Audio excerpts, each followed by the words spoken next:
Fala galera, tudo bem com vocês? Eu sou o Rodrigo e hoje eu vim aqui para a gente conversar um pouquinho sobre o sacramento do batismo. Mas antes disso, se você ainda não é inscrito no nosso canal, por favor se inscreva, ative o sininho para receber as notificações e deixe o seu like, beleza? E vamos lá. Bom, o que faz o batismo? Em primeiro lugar, o batismo ele nos faz parte do corpo de Cristo. Ele nos inicia na caminhada cristã. Ele nos faz fazer parte da igreja. E também ele é o início do caminho da salvação. O primeiro passo para a nossa salvação é o batismo. E também ele vem nos redimir do pecado original. Então é muito importante esse batismo porque ele nos redime desse pecado. Se algum de vocês já viram, às vezes alguém adulto, alguém já com mais idade, recebendo o batismo, muitas vezes acontece da pessoa receber o batismo e a Eucaristia no mesmo dia. Por quê? Sem a confissão, tem todo aquele processo que a gente se batiza, faz a catequese, depois se confessa, para daí fazer a primeira Eucaristia. Por que nesse momento a gente não... quando a pessoa é mais adulta, que ela faz o batismo, ela já faz a primeira comunhão junto. Porque o batismo já nos redime dos pecados, tá? E como é que é feito o batismo? Bom, existe a forma clássica, que é por submersão, e existe a forma mais comum, que é jogando água sobre a cabeça do batizando. Bom, qualquer uma das duas formas é sempre dito o nome da pessoa. Então, eu te batizo, o nome do batizando, em nome do Pai, do Filho e do Espírito Santo. Então, como eu já falei lá no vídeo sobre Pentecostes, no batismo a gente recebe também o Espírito Santo. Aí você pode me perguntar, mas Rodrigo, lá no início do vídeo você falou que o batismo nos redime do pecado original. Então por que a gente tem que batizar quando criança? Bom, nós temos que batizar como criança porque nós já nascemos com o pecado original e isso não é uma coisa que é nova na igreja. Isso é uma coisa que a gente faz desde o Pentecostes. Desde que os discípulos saíram em missão, eles já saíram batizando todas as pessoas de todas as idades para que ninguém ficasse sem fazer parte do corpo de Cristo, E também por esse amor que os pais têm às crianças e querem tirá-las, do poder da morte, então a gente batiza a criança para trazer ela para dentro do corpo de Cristo, para trazer ela para a igreja, Você que é papai, você que é mamãe, ou você que vai ser papai, vai ser mamãe, e está aí pensando em quem que vai chamar para ser padrinho, bom, é importante a gente escolher bem os padrinhos. E você que é padrinho também, é muito importante que você cumpra a sua parte como padrinho, como madrinha. Por quê? Qual que é a função do padrinho? Bom, a função do padrinho é na falta dos pais, ou mesmo ajudar os pais a criar esse batizando, ou seja uma pessoa adulta, a levar esse batizando, a ajudar esse batizando a crescer, a caminhar na vida cristã.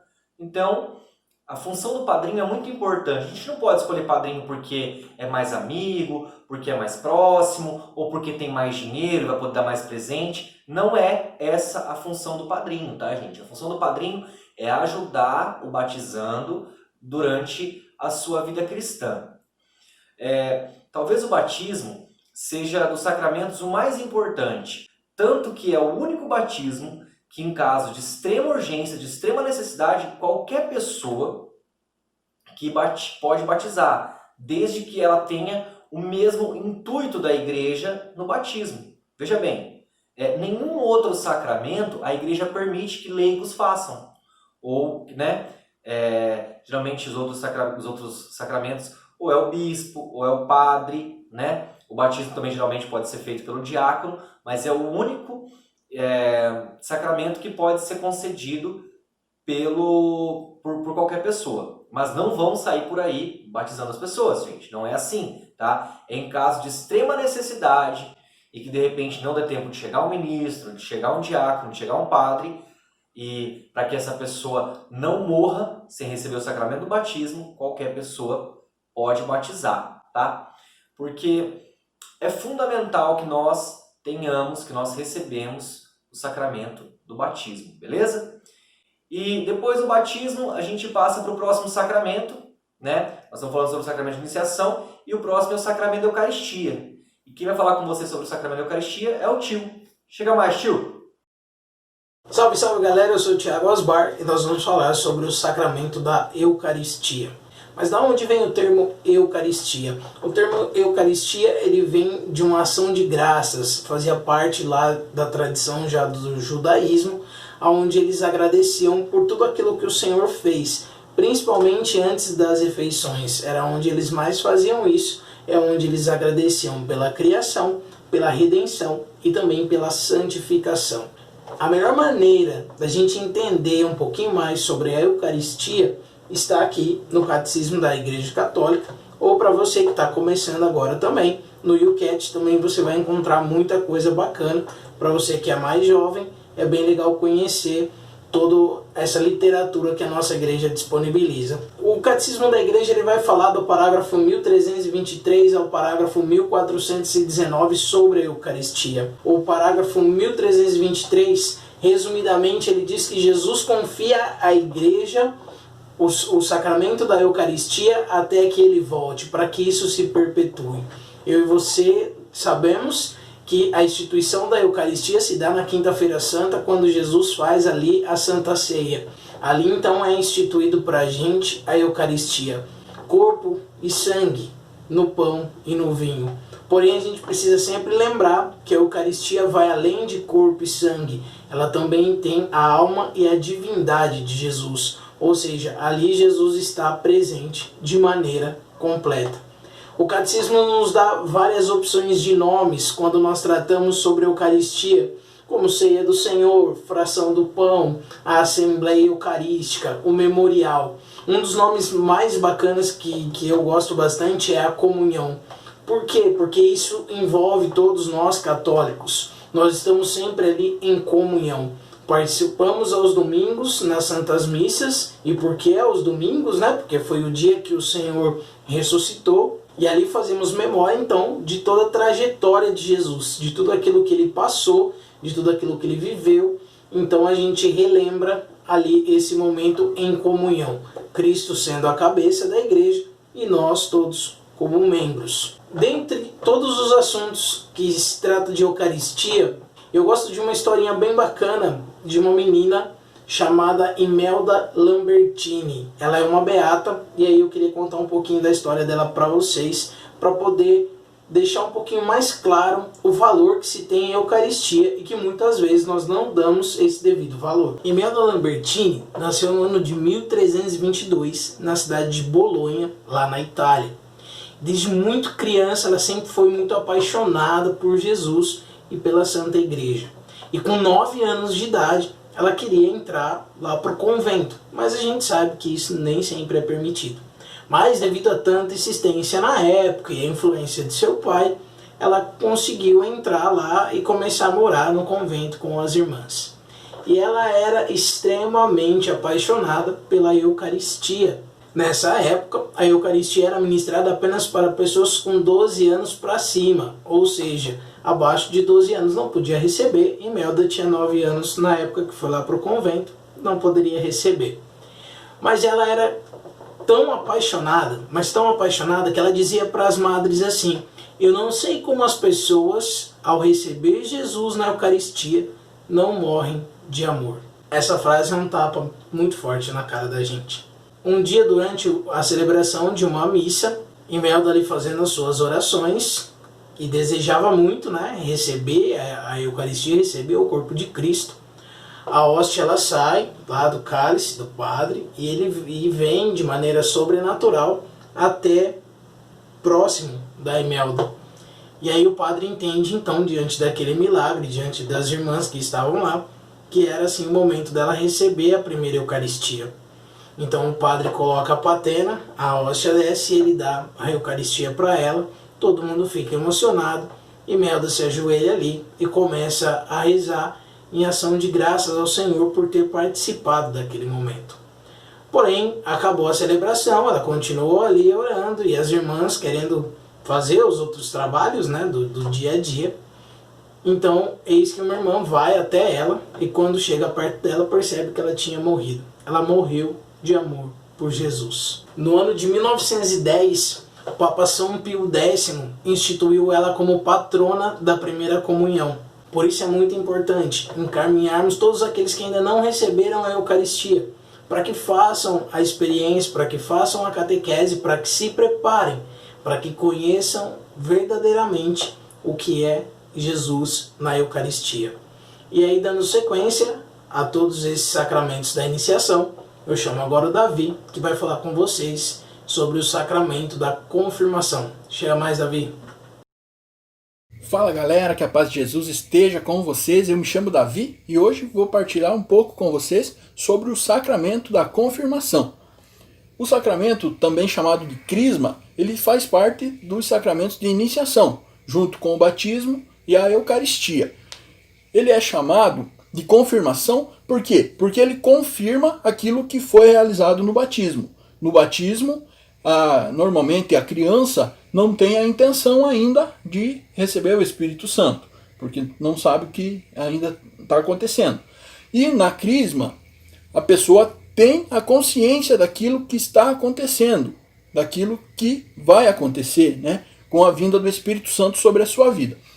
A confirmação leva a pessoa a uma maturidade na fé, uma maturidade espiritual. Vai receber o Espírito Santo para continuar evangelizando, para continuar com a missão de Cristo na terra.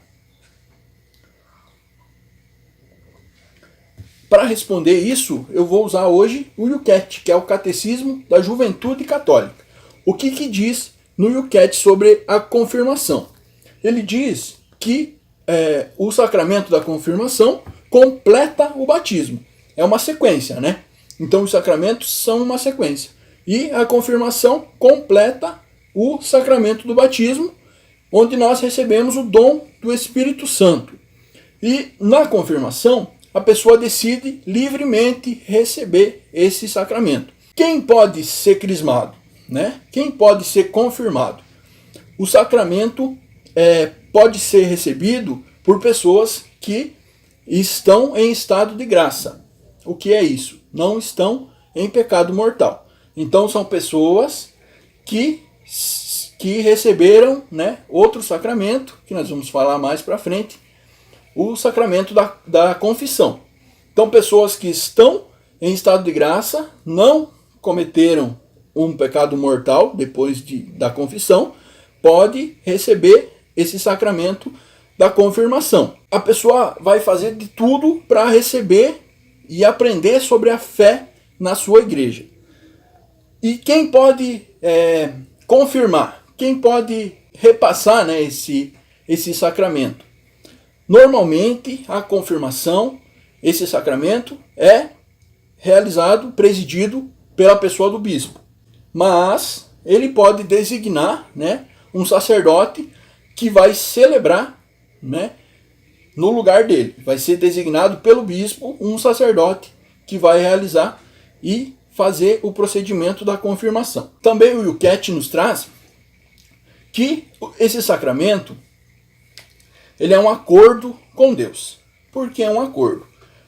A pessoa, normalmente o adolescente, na nossa igreja acontece, né, com ali seus 12, 13 anos, ele confirma, ele faz esse acordo confirmando: sim, eu acredito em Deus, eu acredito em Jesus, acredito na sua igreja e quero continuar essa missão. Normalmente, a criança, o adolescente, ele recebe o sacramento da crisma e some da igreja. Mas não era isso que era para acontecer, né? Era para, a partir do momento de receber a confirmação, aí sim, com a maturidade na fé, com essa experiência com o Espírito Santo, esse era o momento da pessoa, do adolescente, da criança, né, seguir o caminho, né, continuar dentro da igreja, se inserir em alguma pastoral, em algum movimento e se colocar a serviço a partir dali, responder pela fé. Ser um mensageiro do Evangelho de Cristo e defensor da igreja. Porque a partir do momento em que a pessoa confirma a sua fé, recebe o sacramento da crisma, a confirmação, a partir desse momento a pessoa recebe o dom do Espírito Santo, os 7 dons do Espírito Santo, para ter a coragem e ter a ousadia de seguir em frente proclamando o Evangelho e sendo essa pessoa católica, vai seguir os mandamentos e vai propagar o Evangelho de Cristo a toda a criatura. São Tomás de Aquino, na Suma Teológica, na terceira parte, ele também deixa uma explicação sobre o que é a confirmação. Diz o seguinte: como o batismo é uma geração espiritual para a vida cristã, assim a confirmação é um crescimento espiritual, que faz o homem avançar até a idade perfeita espiritualmente. Então, a pessoa, recebendo o batismo, recebe os dons do Espírito Santo. Fazendo a confirmação, sendo confirmado na graça do Espírito Santo, recebe o dom e entra em perfeita maturidade para ser um propagador do Evangelho.